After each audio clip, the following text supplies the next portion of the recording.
It's the beginning of another new day. Welcome. This is Primetime Breakfast News here on MTV Sports. I'm Ramesh Irugal Bandara. As always, we start off with a look at your headlines. Nearly 100 suspected asylum seekers still missing a day after a boat capsized near Australia's Christmas Island. Cement storage facilities located island-wide are to be inspected from today.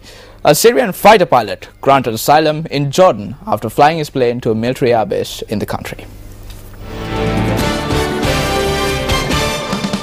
Now on to those stories in detail. Now this is a story that we have been following here at News First since the story broke yesterday. According to the Australian Minister of Home Affairs, Jason Clare, nearly 100 suspected asylum seekers are still missing a day after a boat capsized about 200 kilometers north of Australia's Christmas Island.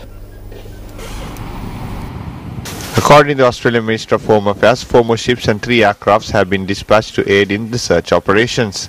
He added that so far 110 individuals have already been rescued while 3 bodies have been recovered. The BBC reported today that the rescued individuals were taken to Australia's Christmas Island by officials upon a request made by the passengers of the vessel.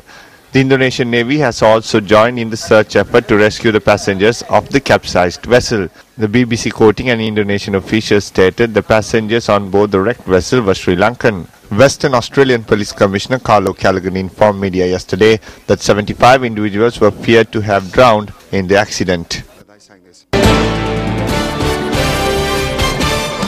Turning attention to the local arena today, the Ministry of Cooperatives and Internal Trade says that cement storage facilities located island-wide will be subjected to inspections from today.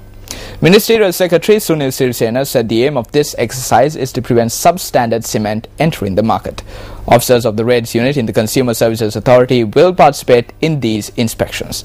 The ministry said these raids are carried out based on the instructions issued by Minister Johnston Fernando following the discovery of substandard cement from Boraskamua and Bandaragama. Well, a statue of N.M. Pereira, a former leader of the Lanka Samasamaj Party and a former finance minister, was unveiled near the N.M. Pereira grounds in Yatiyantora yesterday. The chief guest at the event was Speaker Chamal Rajapaksa.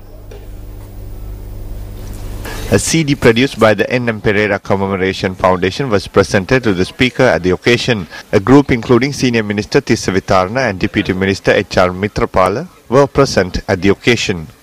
වාසිය සඳහා බලය සඳහා තමන්ගේ ප්‍රතිපත්ති පාවා නොදිච්ච.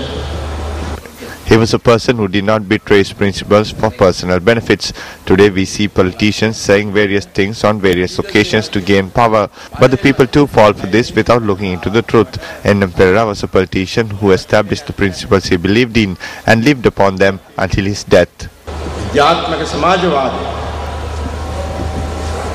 ඒ තුලම එතුමා මේ යනට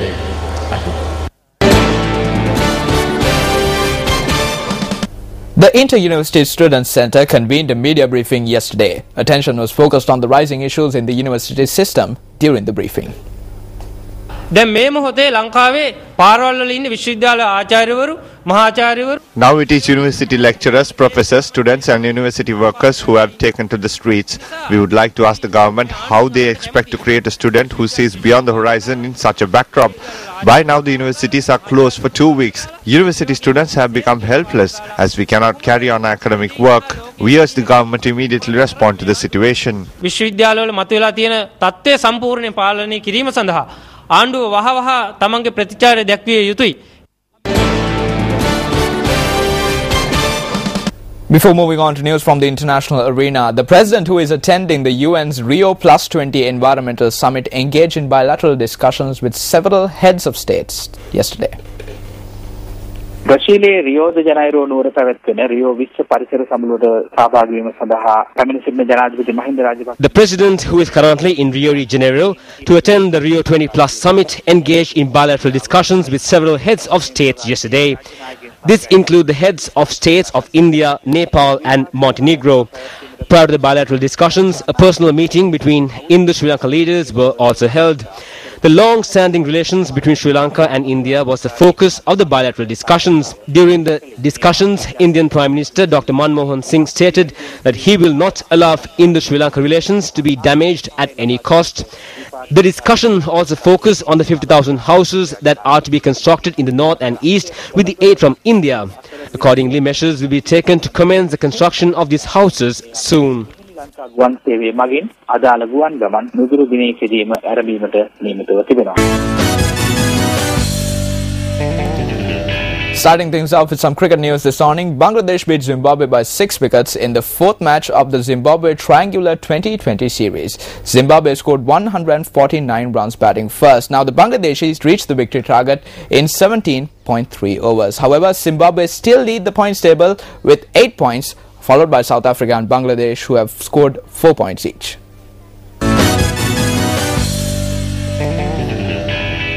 Staying in cricket news, Sri Lanka will take on Pakistan in the first test match of the 3-match series at the Galle International Cricket Stadium today. Now, both the teams engaged their final practice sessions yesterday. Now, today's match will be the 41st test between Sri Lanka and Pakistan. Also, the match will be the third test between the two teams at the Galle Stadium, and both teams have registered a win each. Earlier, Sri Lanka won the 5-match one-day series against Pakistan 3-1.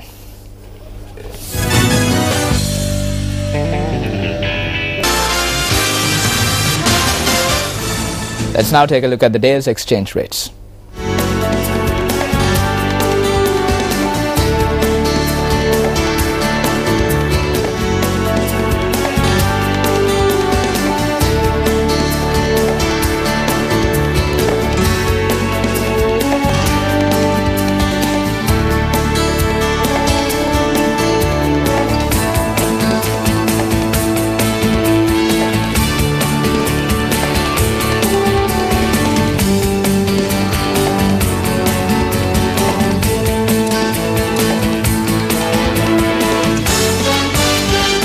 Well, that's a wrap of Primetime Breakfast News for today. Well, if you want to stay up to date on the latest stories that we are airing here on News First, simply log on to www.newsfirst.lk.